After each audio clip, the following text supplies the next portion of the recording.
In 1066, 300 Viking longships cut through the North Sea, one of the largest invasion fleets Northern Europe had ever seen.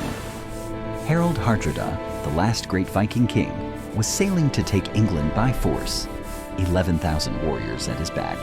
But sitting beneath the surface was something that shouldn't exist for another 1,000 years. This is what happens when a nuclear submarine meets the Viking Age. Before we talk about the machine, understand what 300 ships actually looked like. This wasn't a raid. This was a nation moving. 11,000 men. Horses. Weapons. Supplies. A force designed not just to attack England, but to own it. And leading them was no ordinary warlord. Harald Hardrada had fought across 3 continents before most men had left their village. He commanded the Varangian Guard in Constantinople, the elite personal bodyguard of the Byzantine emperor himself. He had survived wars, sieges, and battles that most soldiers couldn't even imagine. By 1066, he was the most battle-hardened commander alive. These were not farmers with axes. These were the most feared naval warriors on the planet in their century. Viking longships were engineering masterpieces, a draft of barely 1 meter. They could sail rivers, hug coastlines, go where no other warship could follow. Fast, agile, packed with men who believed a glorious death in battle was the best possible outcome. Valhalla was waiting. Now meet the thing beneath the water, a Virginia-class nuclear submarine, 377 feet long, nearly 8,000 tons, built to hunt and disappear. It cruises at over 25 knots underwater. A Viking longship tops out at 13, only in perfect wind conditions. The submarine doesn't need wind. It doesn't need the Vikings to ever know it's there. Vikings navigated by stars, coastline, and wave patterns. Their entire understanding of the ocean existed above the waterline. The concept of an enemy operating beneath the surface simply didn't exist. There was no word for it, no framework for it. To a Viking, the ocean had a top. Its primary weapon, the Mark 48 torpedo. It travels at over 55 knots and carries a warhead that can break a warship in half from 500 meters away. The longship never hears it coming. There is no warning, just an explosion from nowhere. The submarine carries 26 of them. Against 300 ships, the math matters. We'll come back to it.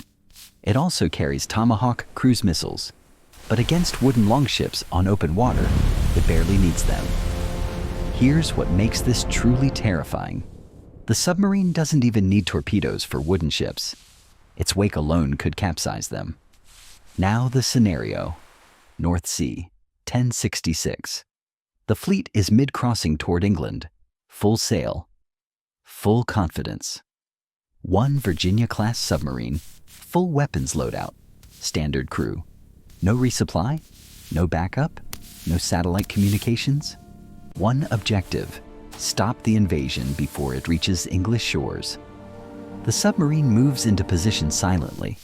The sonar operator watches 300 contacts spread across the screen. The periscope breaks the surface. Through the lens, masts, and dragonhead prows stretching to the horizon in every direction. The captain gives the order. The first torpedo is away. A longship in the center of the formation vanishes. No enemy, no warning, just an explosion erupting from flat water. The ships around it rock violently from the shockwave. Warriors grab the rails. Nobody knows what just happened. A Viking warrior stares at the debris field where a ship used to be. There is no word in his language for this. The closest thing he knows is Jörmungandr, the world serpent lurking beneath the ocean. Maybe that's what this is. Second torpedo. A ship on the left flank explodes. Third torpedo. One on the right. The attacks come from everywhere and nowhere. Panic spreads through the fleet. Warriors are screaming. Oars hit the water. But which direction do you row away from an invisible enemy? And this is where Harold Hardrada earns his reputation. Because Hardrada was not stupid, he had survived things that killed everyone around him. He started watching the pattern. The explosions weren't random. They were coming from one direction. Something was out there, something that moved underwater. He couldn't name it, but he could study it, and he could adapt. Hardrada's hand sweeps outward. A single order passes through the fleet. Scatter. Every ship breaks formation immediately. 300 longships explode outward in every direction, like a shattered mirror.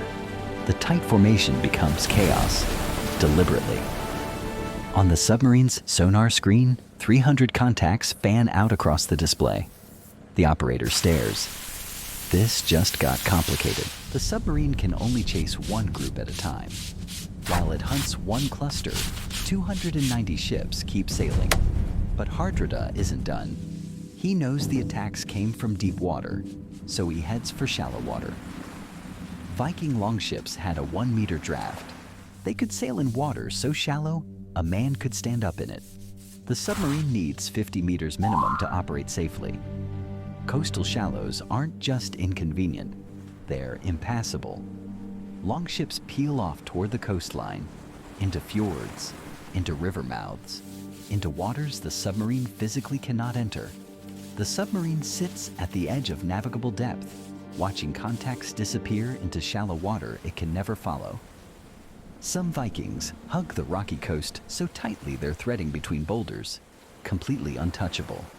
The submarine still has speed, still has missiles, but it can't be everywhere, and the Vikings are now everywhere.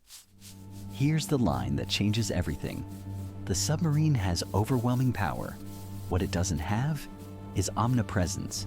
With 26 torpedoes, it can destroy 26 ships, assuming every shot connects. That's less than 10% of the fleet. After the torpedoes are gone, it has speed and intimidation. But the kill shots are spent. 270 plus ships are still sailing, still carrying thousands of warriors. The invasion is still happening. Now, consider the psychological angle. Some Vikings interpret the explosions as a sign from the gods, not a reason to retreat, a reason to sail harder. A glorious death against a monster is exactly what Valhalla rewards. Hardrada might actually use this. We were attacked by something beneath the ocean, and we survived. That's a legend. That's a recruitment story. The submarine wins every single engagement it chooses. It is never threatened. It is never touched. But winning engagements is not the same as stopping an invasion. Even if 50 ships are destroyed, 250 reach England carrying 9,000 warriors. The battle for England still happens. The submarine is the most lethal machine ever built for the ocean. Against scattered wooden ships in shallow coastal water, it has limits. The Vikings don't beat the submarine. They don't even understand what it is, but they don't have to beat it. They just have to survive it. And surviving impossible things is exactly what Vikings did. A single machine changed the shape of the battle, but not the outcome of the war. The submarine wins the fight. Harold Hardrada might still win England. History is strange like that. The most powerful weapon in the room doesn't always decide who goes home. But what happens when the weapon isn't beneath the water? It's above the clouds? Next time, what if a stealth bomber faced the Spanish Armada? One plane, 130 ships, no radar, no warning. Subscribe so you don't miss it.